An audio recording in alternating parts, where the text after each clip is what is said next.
The modified founder that we're going to teach right now is really good for anybody that has any kind of lingering back injuries, maybe an older body, or just you've used yourself a little bit more than others have. Make sure you start with this exercise. It's very, very simple. So I want you to start by standing with your feet about hip width apart. You're going to be about a foot, foot and a half away from whatever prop you're using. This can be a chair, a desk, a table, a windowsill, a Swiss ball, whatever you want. Just have something in front of you to help support your weight when we get into the exercise. Your weight's going to be mostly on your heels.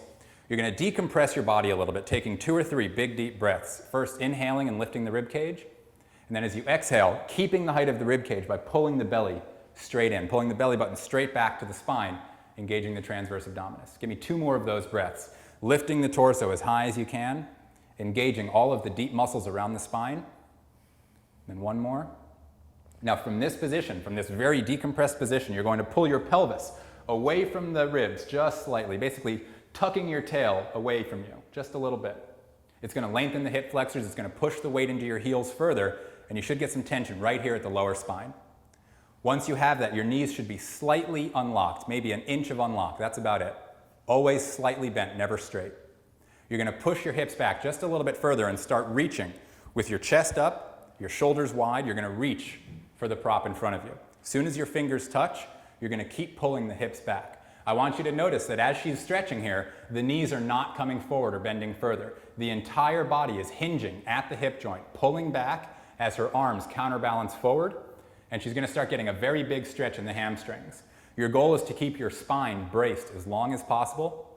Once your weight is way behind you, you can let it go just a little bit and start reaching the hands away from the hips, increasing this distance as long as possible. You should feel a very big stretch right now in the lower back, the hamstrings. To get a little bit more out of this stretch, you're going to dorsiflex 1 foot at a time. Dorsiflexion is simply lifting the toes up off the ground. As you do that, you're going to feel an increased stretch on whichever hamstring you're doing it on. Do about 5 or 6 of those on each foot. Really get those hamstrings to lengthen properly. Couple easy deep breaths. The rest of your body is just simply pulling back behind you.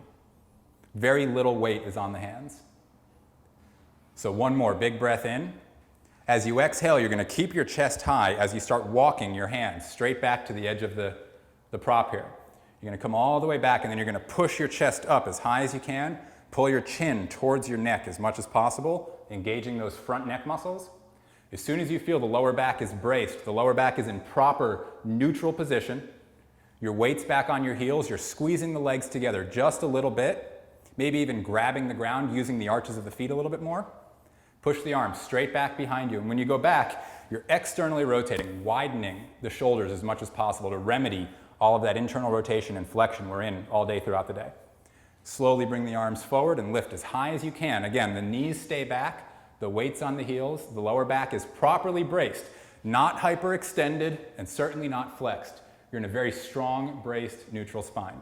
Once you've done this exercise a couple times, you've learned how to properly engage the hamstrings, properly pull the hips instead of bending the spine, you can start moving on to our other videos, learning the different founder exercises and all of the other exercises we have of foundation training.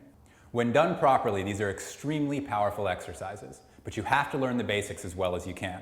The time you spend here is much more valuable than anything else you can possibly do for yourself. You need to learn the basics of human movement before moving on to all of the other exercises we teach. Equally powerful, but only as good as you do them. Thank you so much for watching and enjoy the process.